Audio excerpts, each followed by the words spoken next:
और चलिए बुलेटिन की शुरुआत इस वक्त रायपुर से आ रही एक बड़ी खबर के साथ कर रहे हैं। दरअसल पूर्व मंत्री रुद्र गुरु के आवास पर यह आग लग गई है। सरकारी आवास में यह आग लगी है। कंप्यूटर रूम में दरअसल यह आग लगी और यह आग बढ़ती चली गई। रायपुर से यह बड़ी खबर। पूर्व मंत्री हैं रुद्र गुरु और उनके सरकारी आवास में अचानक से आग लग गई। बता दें कि अलमारी में रखे हुए सभी दस्तावेज इस आग में जल करके खाक हो गए। बंगले को खाली करने के लिए इस वक्त काम चल रहा था, बंगला खाली हो रहा था, लेकिन उसी बीच देखिए यहां इस अचानक से आग लग गई और हादसे के दौरान पूर्व मंत्री रुद्र गुरु बंगले पर ही मौजूद बताए जा रहे हैं। आग लगने की वजह अभी तक साफ नहीं हो पाई है, लेकिन गंज थाना क्षेत्र का ये पूरा मामला जहां पर पूर्व मंत्री रुद्र गुरु के सरकारी आवास में आग लग गई। अभी उन्हें अपना ये बंगला खाली करना है, लेकिन बंगला खाली करने से पहले ही देखिए अचानक से आग लग गई और अलमारी में रखे हुए सभी दस्तावेज जलकर खाक हो गए हैं। तस्वीरें आपके सामने हैं और आप देख सकते हैं तस्वीरों के माध्यम से कि अच्छी खासी वहां मशक्कत करनी पड़ी है प्रशासन की टीम को आग पर काबू पाने के लिए और आग काफी ज्यादा भयानक लगी नजर आ रही है। जिस कमरे में आग लगी है उस कमरे को जब हम तस्वीरों में देख रहे हैं तो वो पूरी तरह से जल करके खाक दिखाई दे रहा है। और इस खबर पर हमारे सहयोगी अंकुश रायपुर से सीधा लाइव जुड़ रहे हैं। अंकुश, इस वक्त की स्थिति आपसे समझना चाहेंगे। आग पर तो काबू शायद पा लिया गया है, लेकिन तस्वीरें बता रही है कि यहां पर आग बहुत भयानक थी।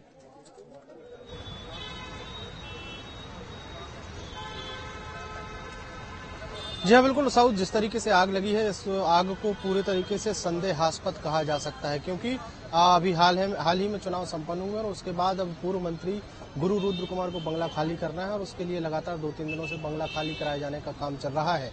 दोपहर की घटना है जब पूर्व मंत्री गुरु रुद्र कुमार अपने बंगले पर थे, उसी दौरान ये आग जो है उस रूम में लगी है जहां पर बहुत सारे दस्तावेज रखे गए थे। अलमारियों में दस्तावेज भरे पड़े थे और वहां पर दस्तावेजों के साथ साथ वहां पर रखा हुआ जो सामान है, कंप्यूटर सिस्टम या लैपटॉप जो है, वो भी जलकर पूरी तरीके से खाक हो गए। पूरी फाइलें खाक हुई हैं, जिसके बाद कई तरह के संदेह जो है वो पैदा होते हैं। फिलहाल ये पूरा विषय जो है जांच का है, लेकिन गंज थाना इलाके की पुलिस को जैसे ही सूचना मिली कि पूर्व मंत्री के बंगले के एक कक्ष में आग लगी है और वहां पर पुलिस मौके पर पहुंची, उन्होंने दमकल की गाड़ियां बुलवाई। दमकल की गाड़ियों ने आग पर काबू पाया है, लेकिन जब तक आग को बुझाया जाता तब तक वहां पर रखे तमाम दस्तावेज जलकर खाक हो चुके थे। फिलहाल पुलिस ने इस पूरे मामले में संज्ञान लिया है, पूरे मामले की जांच चल रही है और कहा यह जा रहा है कि जब ये आग की घटना घटी, जब आग लगी उस कमरे में जहां पर दस्तावेज रखे थे, उस दौरान पूर्व मंत्री गुरु रुद्र कुमार जो है वो भी अपने बंगले पर ही मौजूद थे। अब आग पर तो काबू पा लिया गया है। अंकुश, तो आप जानकारी दे रहे हैं दस्तावेजों के जलने की, वो कई तरह के सवाल भी खड़े कर रहे हैं, लेकिन मैं अगर आपसे ये समझना चाहूं कि आग जब लगी तो कितने इलाके को आग ने अपनी चपेट में ले लिया? क्या उसी कमरे में, जिस कमरे में ये अलमारी और दस्तावेज थे, उसी कमरे में ही आग लगी या फिर आग उस बंगले के पूरे दूसरे इलाके में भी लगी थी?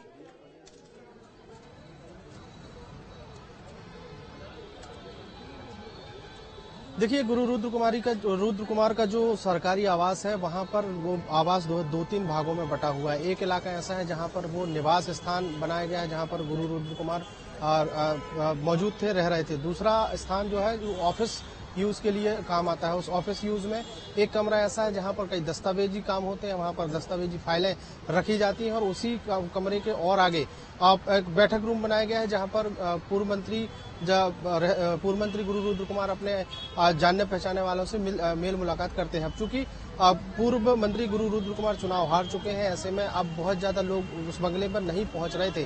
केवल कुछ कर्मचारी जो हैं वो उस बंगले पर मौजूद थे और उसके अलावा अगर हम बात करें तो गुरु रुद्र कुमार अपने निवास वाले स्थान पर थे। तो जिस कमरे में आग लगी है वहां पर कोई मौजूद नहीं है। शॉर्ट सर्किट भी इसकी वजह बताई जा रही है, लेकिन आग लगने के असली कारण क्या थे, इस पूरे विषय की जांच में पुलिस जुटी हुई है। और वहां पर जो दस्तावेज और जो फाइलें जली हैं वो कौन सी फाइलें थी, वो कितनी जरूरी थी और किस काम से वो जुड़ी हुई थी, उन तमाम चीजों की जांच पड़ताल होगी। उसके बाद सारी तस्वीर जो है वो साफ हो पाएगी। चलिए ठीक है, आप नजर बना रखिएगा, आगे भी आपसे अपडेट